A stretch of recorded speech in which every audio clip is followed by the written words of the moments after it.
నమస్కారం యూట్యూబ్ ప్రేక్షకులకు AK Telugu media ద్వారా ఈ రోజు నుంచి మన రాజేందర్ బిట్లింగ్ గారు అక్షరాభ్యాసం అనే తెలుగు భాషను సరళమైన విధానంగా నేర్పే ప్రక్రియ ఇవాళ ప్రారంభించనున్నాము. ఒక చాప్టర్ వైజ్గా అతను విభజించాడు.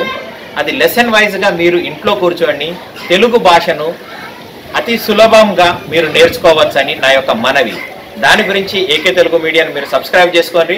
సబ్స్క్రైబ్ చేసుకున్నట్టయితే ఈ ప్రతి లెసన్ ఇందులో ఏకే తెలుగు మీడియాలో పబ్లిష్ అవుతుంది. అదేవిధంగా ఆయనకు నా యొక్క ధన్యవాదాలు తెలుపుతున్నా.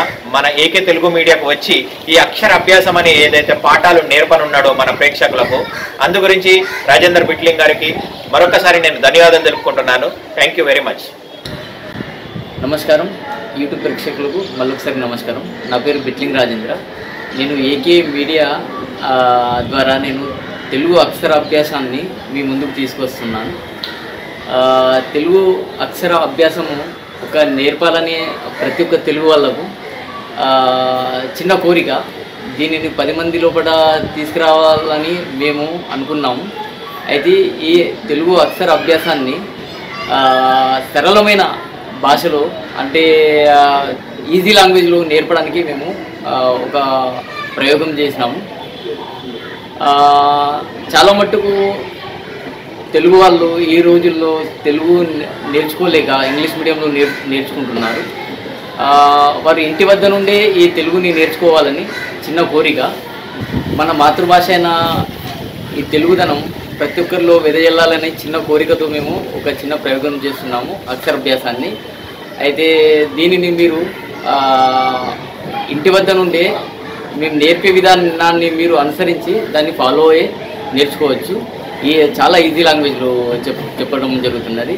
అయితే దీన్ని మీరు నేర్చుకోవాలని అనుకుంటే మీరు ఈ ఛానల్ని సబ్స్క్రైబ్ చేసుకోవాలి.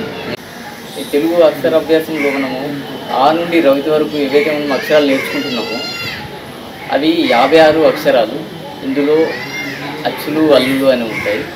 వీటిని మాత్రము కంఠస్థం చేయాలి తప్పనిసరి. ఎలా అంటే మనము ఆ అంటే అమ్మ ఇలాంటిది కాక లేదా ముందు ఈ అక్షరాన్ని ప్రతి ఒక్క అక్షరాన్ని మనం బయట చేసామంటే ఖచ్చితంగా 3 నెలల్లో మీరు మాత్రము తెలుగు చదవడము రాయడం నేర్చుకోగలరు.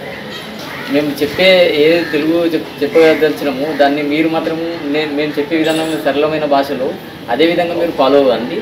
కానీ ఆ నుండి రౌతి వరకు మాత్రము ప్రతి ఒక్క అక్షరాన్ని మీరు నేర్చుకోండి. నేర్చుకున్న తర్వాత మనం ముందు పాటలకు వెళ్దాం. కానీ అందుకే మేము ఈ లెసన్లని 5గా విభజించినాం, 5 లేదా 6. ఈ పాటలను మీరు బయాడ్ చేయండి. లెసన్ నెంబర్ 1 పాఠం 1. ప్రియమైన విద్యార్థులకు ఈ క్రింద వ్రాయబడిన అక్షరాలను అచ్చులు అని అందరు. ఆ ఈ ఊరూరు రాయబడింది. దీన్ని ఇంగ్లీష్లో కన్సిడర్ చేస్తున్నా.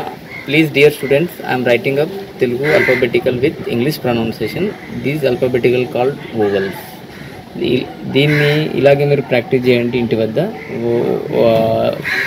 పాఠం 1 లెసన్ నెంబర్ 1 ఇలా మీరు రాస్తూ వెళ్తారంటే మీకు ఈ అల్ఫాబెటికల్ బయాడ్ అవుతుంది. మనం తెలుగులో ఫస్ట్ అక్షరము ఆ.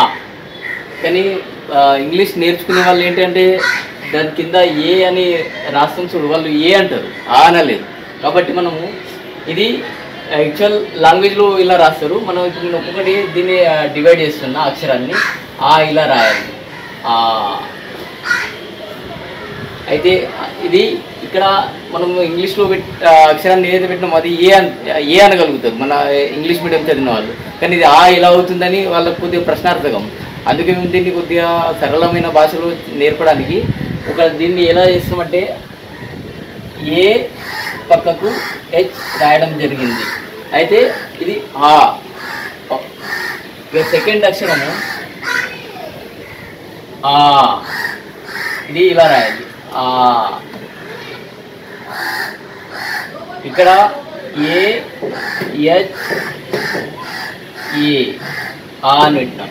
ఇక్కడ చూపించడం జరిగింది ఏంటంటే ఆ కింద ఏ పైన ఒకటి దీర్ఘం ఉంది. అది అర్థం కాలేక ఇది తెలుగులో ఈజీగా అర్థమవుతుంది. ఆ అంటే ఇంగ్లీష్ చదివే వాళ్ళు మాత్రము ఇలా రాసుకోవచ్చు. అంటే ఆ ఆ ఈ ఈ ఇక్కడ ఈ కింద హై రాయబడింది, కానీ దాన్ని హై అంటారు, ఈ అనలేరు కాబట్టి మనం ఇక్కడ కొద్దిగా చేంజెస్ ఏం తీసుకొచ్చినాము, ఒక ఆల్ఫాబెటిక్ ఈ అంటారు.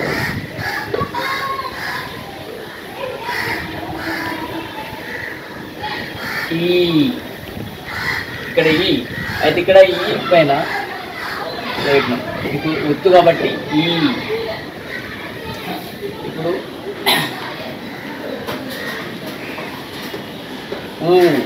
దీన్ని యూ అనగలుగుతాం. అయితే ఇంగ్లీష్ మీడియంలో చదువుతున్న వాళ్ళు అరే ఇక్కడ ఊ ఎలా అవుతుంది యూ అని ఒక డౌట్ వస్తుంది. అందుకే ఇక్కడ యూహెచ్ పెట్టాలి. ఇక్కడ మళ్ళీ సెకండ్ ఊ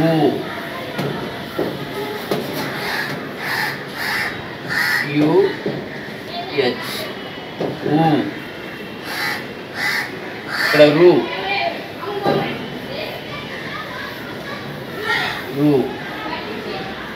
ఇది కరెక్ట్, ఇది రూ.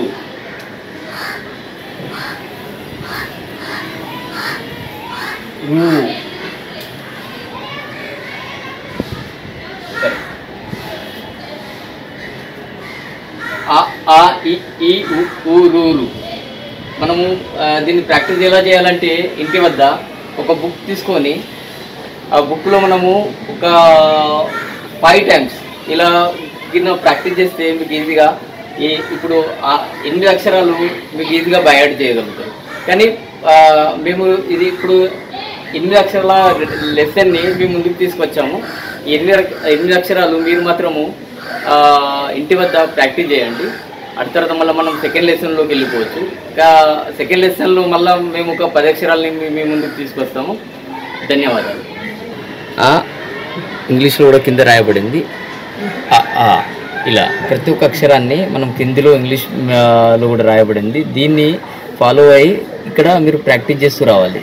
మొత్తం ఒక 5 pages అక్షరంని అనుకుంటా రాయాలి. వస్తే ఇది మీకు బయాడ్ అవుతుంది. కానీ ఇలా ఒక 5 pages రాశారనుకుంటే మీకు బయాడ్ అవుతుంది. తర్వాత మనము నెక్స్ట్ లెసన్లో కూడా వెళ్ళిపోవచ్చు.